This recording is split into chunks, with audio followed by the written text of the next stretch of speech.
আমার ধারণা ডক্টর জাকির নায়েক শ্লোক নিয়ে খেলা করছেন। উনি শুধু শ্লোক নিয়ে খেলা করছেন। ইসলাম এই পৃথিবীর মানুষকে ভাগ করেছে দুই ভাগে, একটা হলো মুমিন, আরেকটা হলো কাফের। অবশ্যই আমরা ইসলাম ধর্মের এই কথাগুলো বিশ্বাস করি না, মানতেও পারি না। তাই ইসলাম ধর্ম যেভাবে আমাদের উপর সর্বজনীন ভ্রাতৃত্বকে চাপিয়ে দিচ্ছে, সেটা আসলে কখনোই সম্ভব না। ইসলাম মানুষের মধ্যে শুধু বিভেদ তৈরি করে। তাদের মধ্যেও আছে শিয়া, সুন্নি, এছাড়াও ইসলামে আরো 70টা গোত্র আছে। হ্যাঁ, আমি আমার প্রশ্ন করছি, সমস্যা ইসলাম এটা দিতে পারবে না। পৃথিবীতে একমাত্র হিন্দু ধর্মই আমাদের সর্বজনীন ভ্রাতৃত্ব উপহার দিতে পারবে। এক্কাম সত্তা বিপ্রবাহুদা ভদান্তি, একটু আগে আপনি বললেন। ইসলাম এটা কোনোভাবেই মানে না। গরু হত্যা করছে, কাফির হত্যা করছে, তাদের সম্পত্তি কেড়ে নিচ্ছে, লুট, নারী নির্যাতন। ইসলামই বলে ভ্রাতৃত্ব, তাহলে কিভাবে আসবে? আপনার মুখে ভ্রাতৃত্বের কথা আসলে শুধু শ্লোক নিয়ে খেলা করা। আপনি আসলে হিন্দু ধর্ম বলতে গিয়ে ইসলাম ধর্ম বলে ফেলেছেন। ভাই, আপনি বেশ কিছু মন্তব্য করেছেন। আর ইসলাম বলে ইন্নাল্লাহ মাস-সাবিরিন, নিশ্চয়ই আল্লাহ তাদের সঙ্গে আছেন যারা ধৈর্যশীল। ভ্রাতৃত্ব বজায় রাখতে গেলে আপনাকে ধৈর্যশীল হতে হবে। ধৈর্যশীল যদি আমরা না হই, তাহলে ভাইয়ের সাথে ভাইয়ের যুদ্ধ লেগে যাবে। ইসলাম বলছে সূরা আল বাকারার 153 নম্বর আয়াতে আছে ইন্নাল্লাহ মাস-সাবিরিন, নিশ্চয়ই আল্লাহ ধৈর্যশীলদের সঙ্গে আছেন।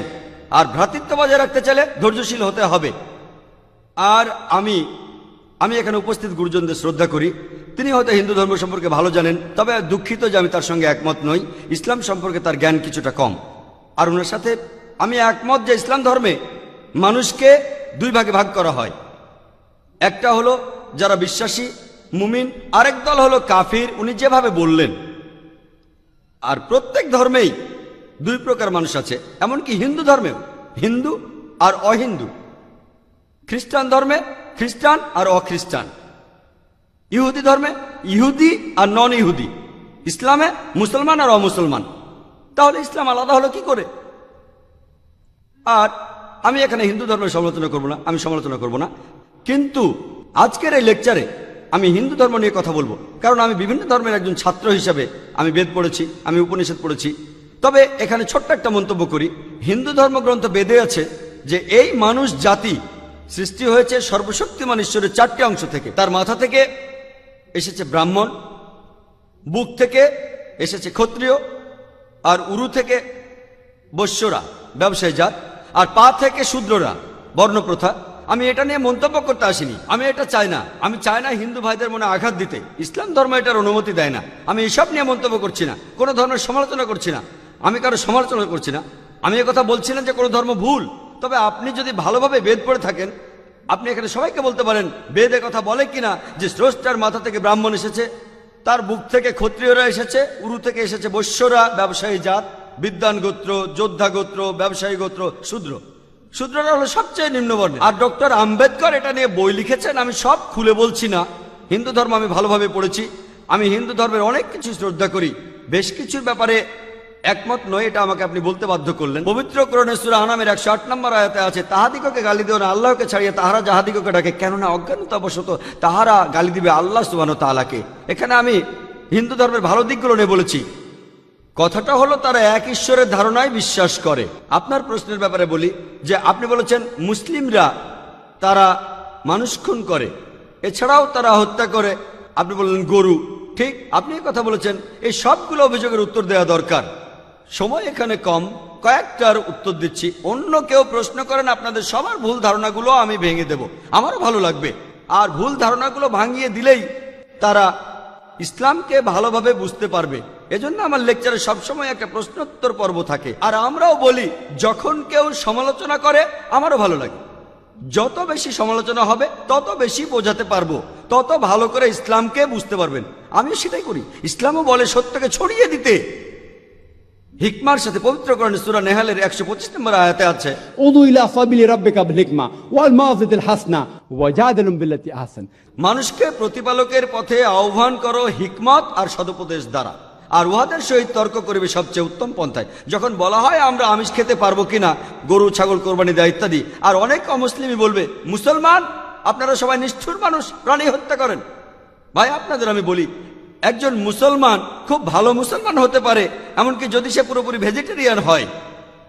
এটা বলা হয়নি যে আপনাকে অবশ্যই ভেজিটেরিয়ান হতে হবে ভালো মুসলিম হতে গেলে, কিন্তু পবিত্র কোরআনে অনেকবারই বলা হয়েছে যখন তুমি মাংস খেতে পারো তখন মাংস খাবে না কেন। পবিত্র কোরআনে সূরা মাইদার 1 নম্বর আয়াতে উল্লেখ আছে, বলা হয়েছে যে ইয়া আইয়ুহাল্লাযিনা আমানু, হে মুমিনগণ, তোমাদের অঙ্গীকার পূর্ণ করিবে আর তোমাদের জন্য কিছু চতুষ্পদ প্রাণীকে হালাল করা হইয়াছে আর কিছু প্রাণী হারাম।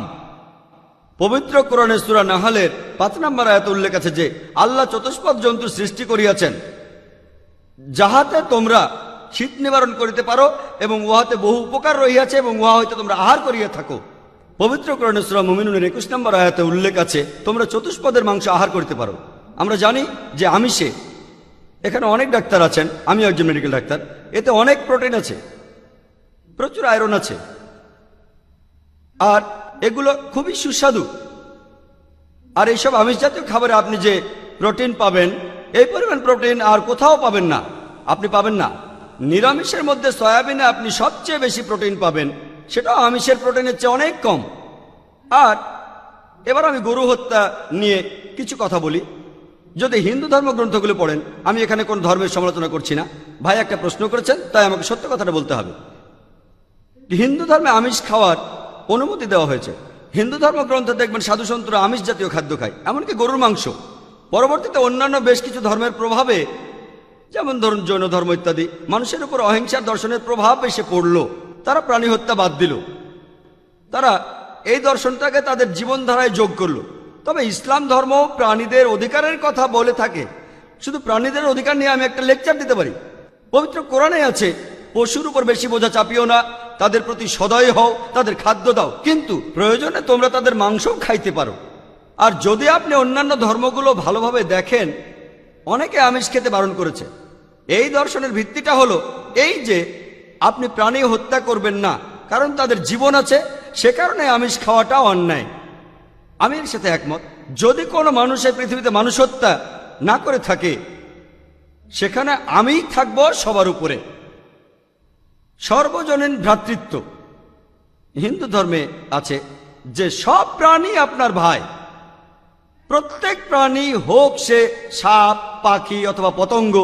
আমি আপনাদের একটা প্রশ্ন করছি যে কোন মানুষটা হাজার হাজার ভাইকে না মেরেও 5 মিনিটের জন্য বেঁচে থাকতে পারে? এখানে যারা মেডিকেল সায়েন্স পড়েছেন তারা ভালো বুঝতে পারবেন যে আপনারা যখন নিঃশ্বাস নেন তখন আপনার শরীরে প্রচুর ময়লা জীবাণু ঢুকে, সেগুলোকে মেরে ফেলেন। তার অর্থ এই ধর্মে বাঁচার জন্য আপনার ভাইদের আপনি মেরে ফেলছেন। ইসলামের সর্বজনীন ভ্রাতৃত্ব বলে মানুষ জাতির প্রত্যেকেই আপনার ভাই।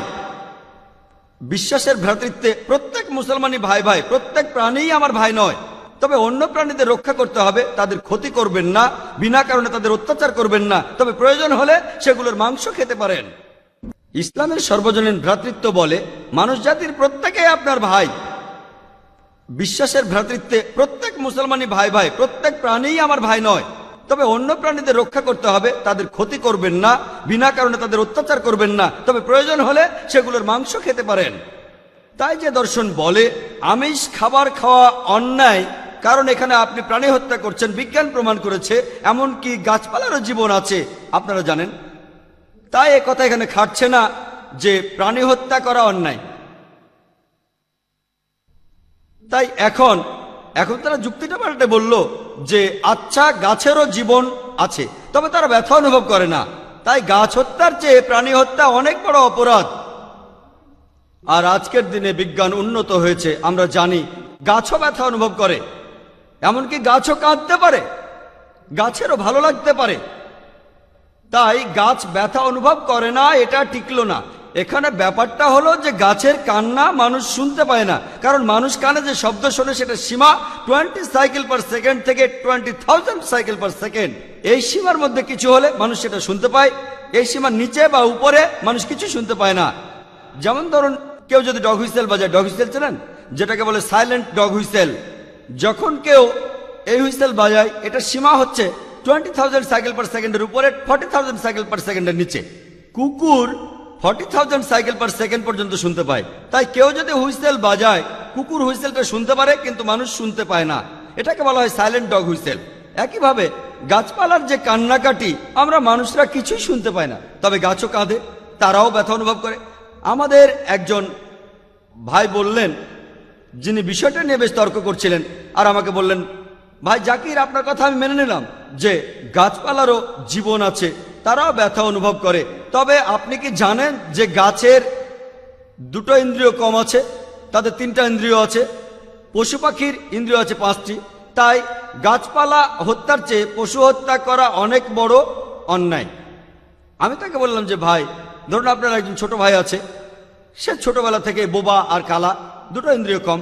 সে বড় হওয়ার পরে কেউ একজন তাকে খুন করে ফেললো, আপনি কি বিচারককে বলবেন, ও মি লর্ড, এই খুনিকে কম শাস্তি দিন কারণ আমার ভাইয়ের দুটো ইন্দ্রিয় কম ছিল? এই কথাই বলবেন? আপনি বলবেন, ও মি লর্ড, তাকে দ্বিগুণ শাস্তি দিন কারণ সে একজন নিষ্পাপ মানুষকে হত্যা করেছে। তাই ইসলামে এটা কোনো যুক্তি নয় যে 2 বা 3টা ইন্দ্রিয়। পবিত্র কোরআনে সূরা বাকারার 168 নম্বর আয়াতে আছে, যে বৈধ খাদ্যবস্তু আছে তাহা তোমরা আহার করো। তার অর্থ যেগুলো বৈধ আর হালাল খাবার সেগুলো খেতে পারো। আর এ কারণে আপনারা দেখতে পাবেন যে গবাদি পশু, আল্লাহ সুবহানাহু ওয়া তাআলার ইচ্ছায় গবাদি পশু বংশ বিস্তার করে বেশ তাড়াতাড়ি, মানুষ এবং অন্যান্য পশুর তুলনায় বেশ তাড়াতাড়ি দ্রুত বংশ বিস্তার করে। যদি আপনার কথা মেনে নেই যে মানুষ কোনো গবাদি পশু খাবে না, তাহলে পৃথিবীতে গবাদি পশুর পরিমাণ অনেক বেড়ে যাবে, অনেক বাড়বে। আর বললেন গরু হত্যা করা, এ নিয়ে বই লিখেছেন মৌলানা আব্দুল করিম পারেক। গো হত্যা, গরু কোরবানি কে জন্য দায়ী? যদি ভালোভাবে দেখেন, যারা চামড়া নিয়ে ব্যবসা করে, গরুর চামড়া, মুসলিম অমুসলিম উভয়ই আছে, চামড়া, গরুর চামড়া, তারা এটা করে। তাই এটা থেকে যারা উপকার পাচ্ছে এই গোহত্যা থেকে, তাদের মধ্যে মুসলিমদের চেয়ে অমুসলিমরাই বেশি। তাই যদি ইতিহাস ভালোভাবে জানেন আর যুক্তিও ভালোভাবে বোঝেন, আমরা জানি আল্লাহ বলেছেন যে বৈধ খাদ্যবস্তু আছে তাহা তোমরা আহার করো, যদি এটা খান এতে কোনো সমস্যা নেই। এছাড়াও যদি ভালোভাবে দেখেন, তৃণভোজী প্রাণীর দাঁতগুলো যদি দেখেন, গরু, ছাগল, ভেড়া, তারা শুধু শাকসবজি খায়, তাদের দাঁতগুলো সব সমান। যদি আপনারা মাংসাশী প্রাণীর দাঁতগুলো ভালোভাবে খেয়াল করেন, সিংহ, বাঘ, চিতাবাঘ, তাদের দাঁতগুলো খুব সুচালো, তারা শুধু মাছ মাংস খায়। যদি আপনি মানুষের দাঁত দেখেন, আয়নায় আপনার নিজের দাঁত দেখতে পারেন, আমাদের সুচালো দাঁত আছে, সমান দাঁতও আছে। যদি সর্বশক্তিমান ঈশ্বর আমাদের শুধু নিরামিষই খেতে বলতেন, তাহলে আমাদের সুচালো দাঁত দিলেন কেন? কেন? আমিষ খাওয়ার জন্য? যদি আপনারা তৃণভোজী প্রাণীদের পরিপাকতন্ত্র ভালোভাবে খেয়াল করেন, গরু, ছাগল, ভেড়া, তাদের পরিপাকতন্ত্র শুধু নিরামিষই হজম করতে পারে। মাংসাশী প্রাণীগুলোর পরিপাকতন্ত্র, বাঘ, সিংহ, চিতাবাঘ, তারা শুধুমাত্র আমিষ হজম করতে পারে। আর আমাদের মানুষের পরিপাকতন্ত্র আমিষ নিরামিষ দুটোই হজম করতে পারে। যদি সর্বশক্তিমান ঈশ্বর আমাদের শুধু নিরামিষই খেতে বলতেন, তাহলে কেন এমন পরিপাকতন্ত্র দিলেন যেটা আমিষ নিরামিষ দুটোই হজম করতে পারে? তাই বিজ্ঞান নিয়ে যদি পরীক্ষা করেন, সৃষ্টিকর্তা আমাদের আমিষ নিরামিষ দুটোই খাওয়ার অনুমতি দিয়েছেন। আশা করি উত্তরটা পেয়েছেন। যদি আপনার অন্য কোনো প্রশ্ন, কোনো ভুল ধারণা থাকে, আমি আনন্দের সাথে তার উত্তর দেব। একবারে একটা ধারণা বলবেন যাতে আমি তা দূর করার সময় পাই। আপনাকে ধন্যবাদ।